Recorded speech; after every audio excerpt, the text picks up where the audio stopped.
All right, welcome back and thank you for staying with us. If you're just joining us, you're watching Daybreak Extra.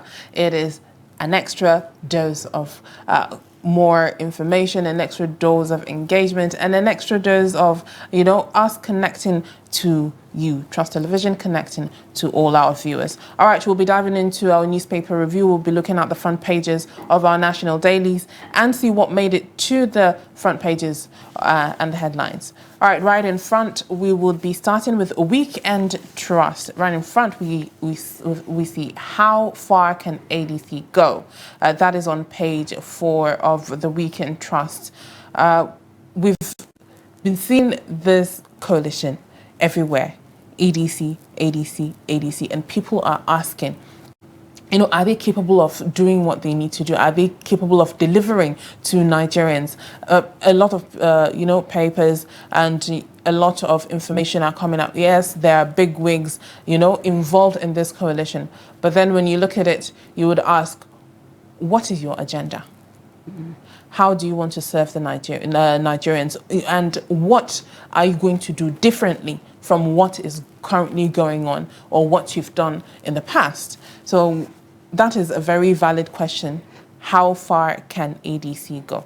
All right, at the top left, we are under burden of exorbitant charges, epileptic supply, Band A customers. That is on page 20 of Weekend Trust. A lot of customers have been complaining about epileptic power supply when it comes to them getting electricity due to the fact that a Band A customer is usually expecting more power supply without, having to suffer through not having electricity. And that's the idea behind the high surge of the units are very high on the price, on the side, yes. The prices, because of course if you have to pay that amount to get that amount of electricity, then they should expect generous electricity in their houses. Absolutely, absolutely. And when you have a promise of getting uninterrupted power supply and you're paid more, there's supposed to be longer hours of you getting that power supply. But they started off good. Yes, what happened along the line? But then the complaints kept growing and growing. They take more light away now than it used to be. They don't... the people on, or the customers on Band A don't get as much hours as they used to do, as you said, from the beginning. So that's it. All right, next up we have court orders Senate to recall Natasha. That is on page 29 of the Weekend Trust. And to be honest, I would like to see how this ends.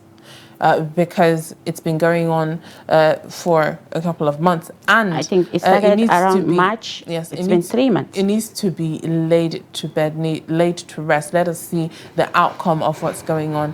Are they going to hold some people accountable for some allegations or not? Or they told her to apologize to the Senate.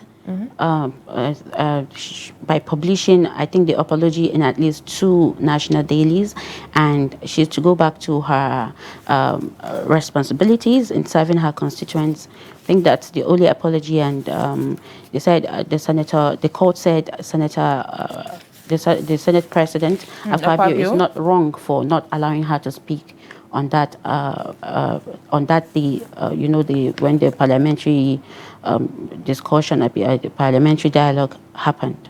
But then the question is, what of the other allegations that went on and were put out there against Akpabio? Is there anything aside? There's the assault. Yeah, exactly. But then at the end of the day, she's been, she has to pay 5 million naira for contempt, which. Well, that's what the court says. You find the whole story. Yeah, absolutely. There. That's on page 29 of the Weekend Trust. Now at the bottom, we have 2027 race for governorship hots up.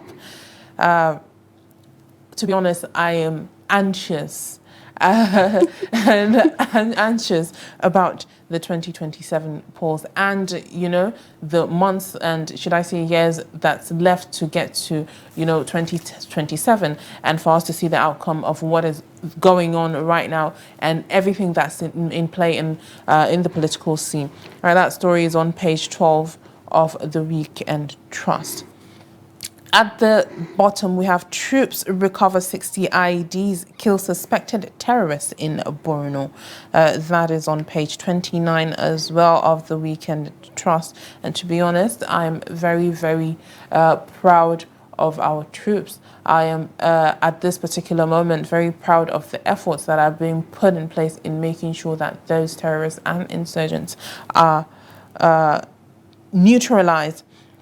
And as they said here, troops have recovered 60 IEDs, and that is a lot. Imagine what that would have been used, you know, to do, and what harm that could be used to do to people. What do you think?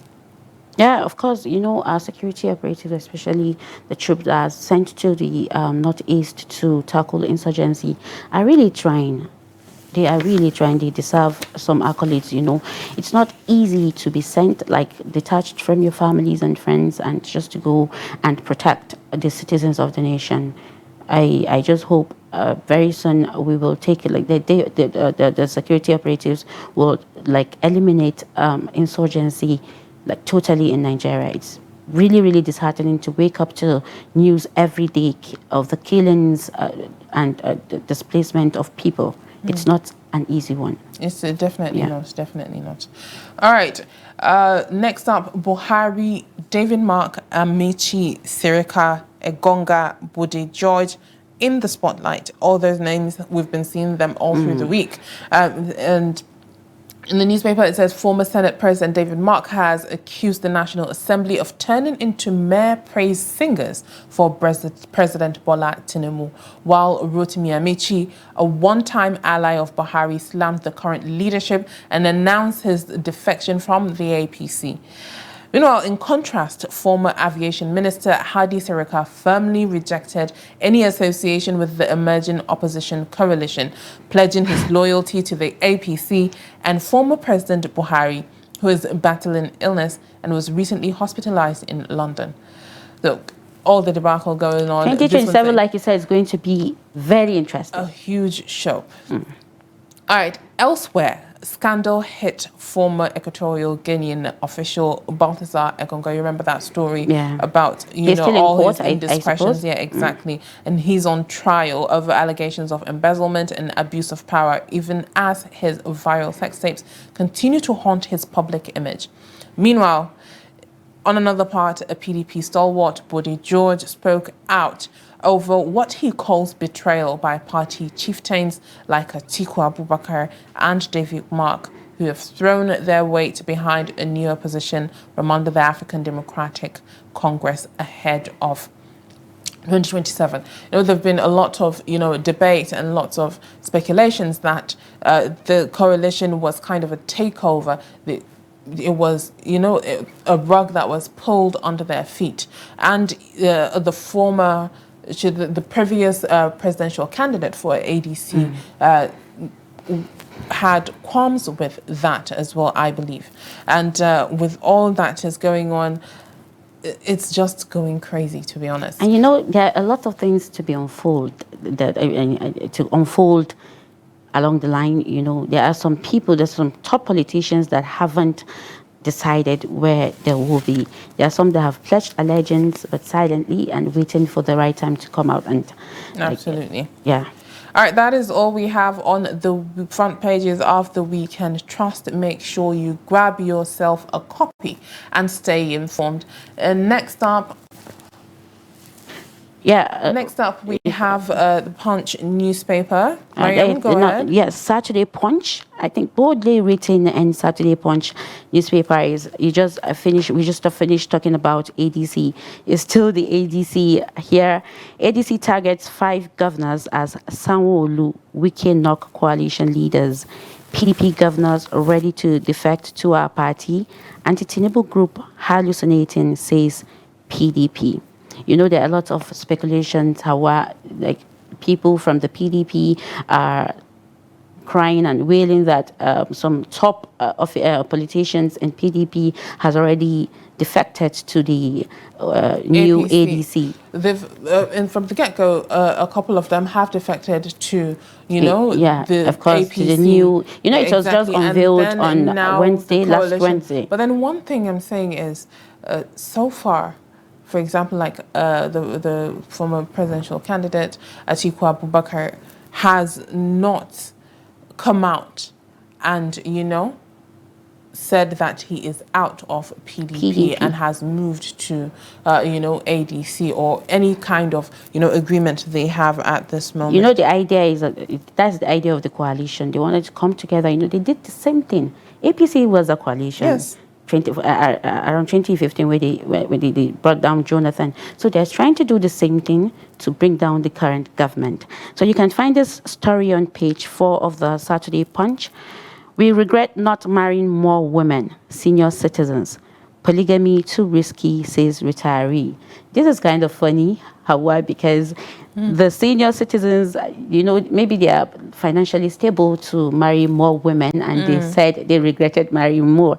While the retirees, that rely on maybe their personal businesses and pension and maybe the gratuities, are saying polygamy is too risky. If you ask me, if you're not financially stable, not only financially stable, there's no need for you to go into polygamy. Polygamy is hard work, it's everything.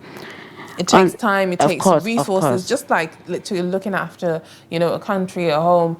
You need to invest your time and resources in them, and if it's not available, you need to give your everything. Exactly, and if it's not available, there are lots of negative outcome that can come from that as well. That's true. Well, on the top left of the Saturday Punch, U.S. court jails pastor as Osun monarch forfeits property. Well, you can find the story in pages. It's F1 page 28 of the Saturday Punch. On the top right, Abuja strike. Pupils turn hawkers. Teachers beg for survival. This is a very heartbroken one because the Trust TV just did a report on it yesterday. Exactly. And I tell you, Hawaii, it's not an easy one to see. That report was heartbreaking. The students are doing nothing. And it's not about getting a lesson teacher for those pupils. Most parents are struggling to feed. Absolutely. And then they cannot even afford a lesson teacher to pay monthly. So you can imagine... Well, at the end of the day, it is the government's responsibility to make sure that the school is open, first and foremost. And children are in school. So it is their responsibility and not putting the children, the parents, and the teachers as well, the educators in that particular position.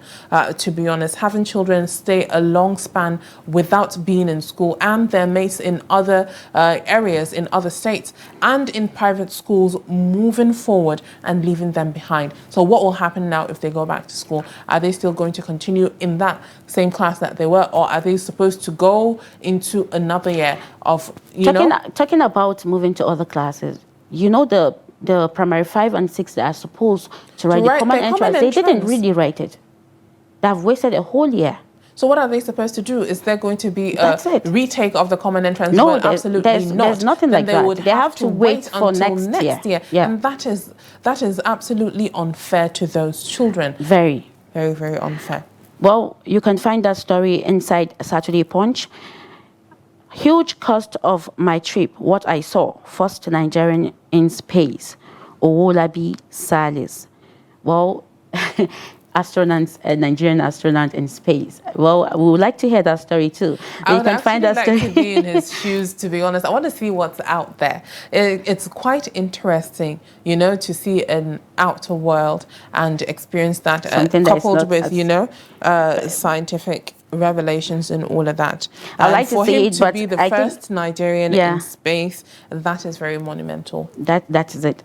You can find that story inside Saturday Punch.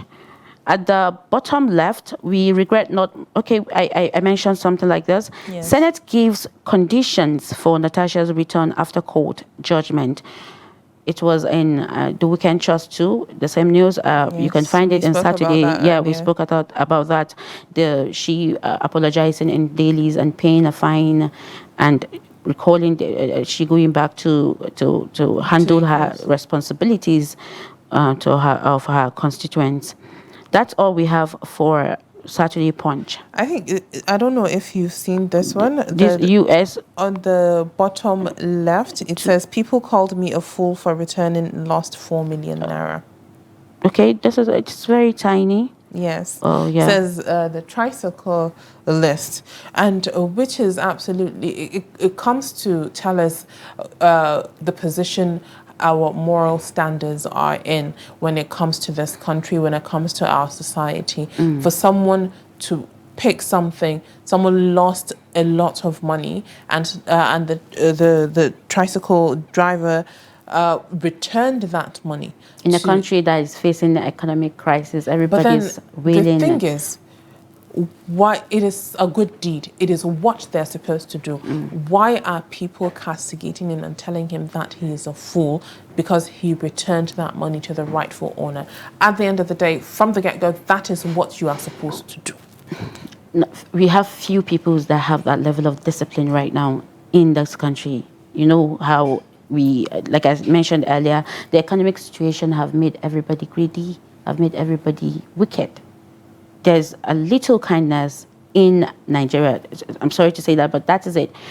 You know, sometimes when there's somebody that lost his phone last week, and when I told the person, oh, can you please call the phone and maybe you might get, he said, please, he wouldn't bother to do that because he knows all hopes are lost. That's what I'm saying. All hopes are lost. There's little amount of kindness in the society right now, and that's why they are telling him he's a fool, because 90% of the people will rather use the money. Of morals, and as you said, there's little amount of discipline as well. Of course. When it comes to dealing with people and dealing with what is right and what is wrong.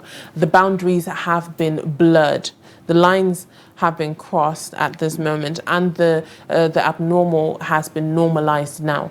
And that's the situation we found ourselves. To be honest, we need to wake up, and we have to start being the change we want to see before anything changes, because it creates a ripple effect.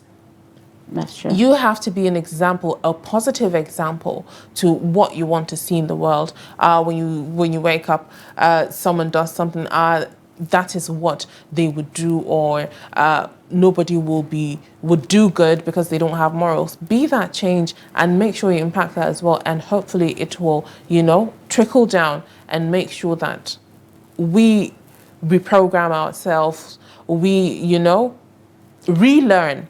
Gone are those days, when you trust people easily and you keep your stuff and come and make that stuff the same way you kept it. Not these days, And you wonder what happened.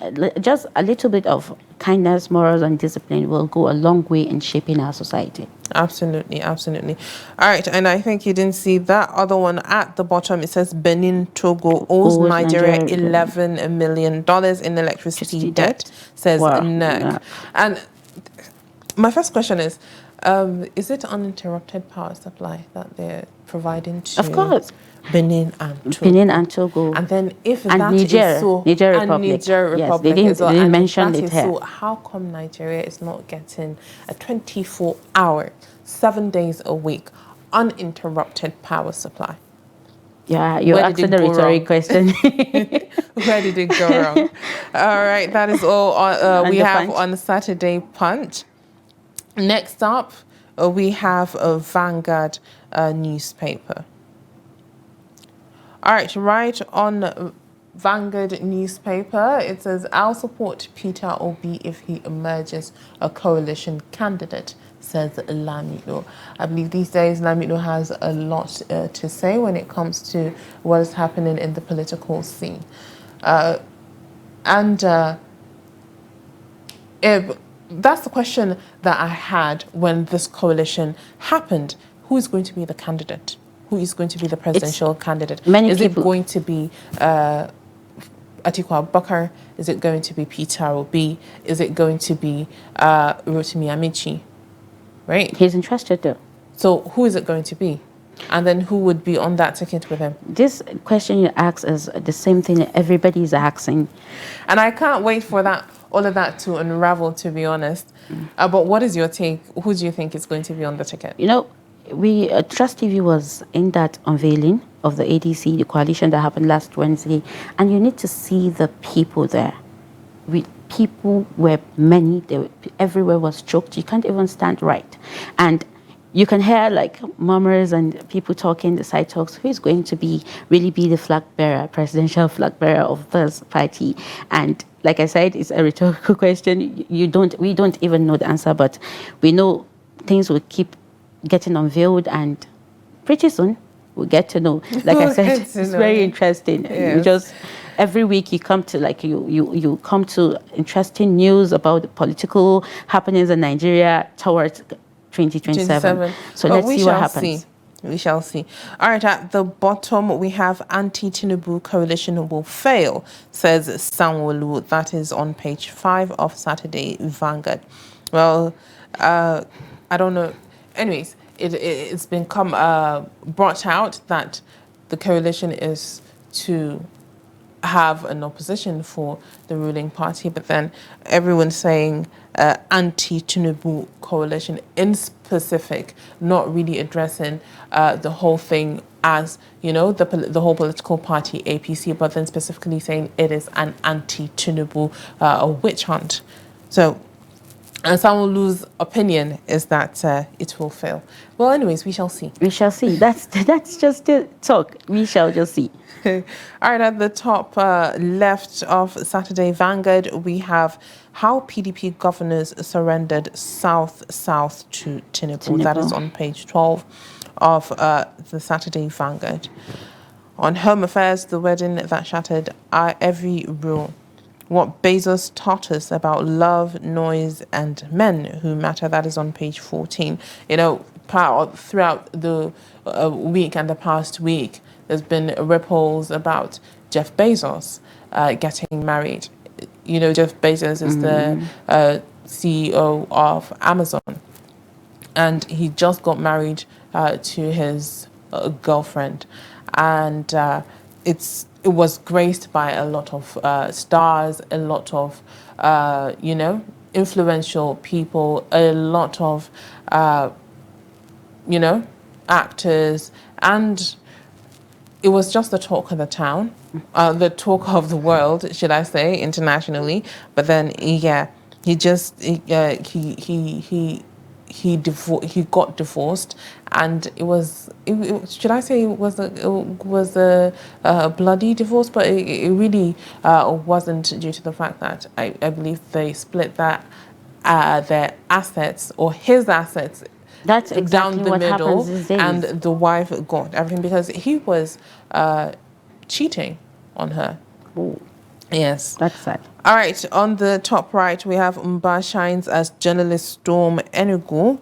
Oshogbo reacts to editors' mischief and steal show. That is on page 23 of Saturday Vanguard.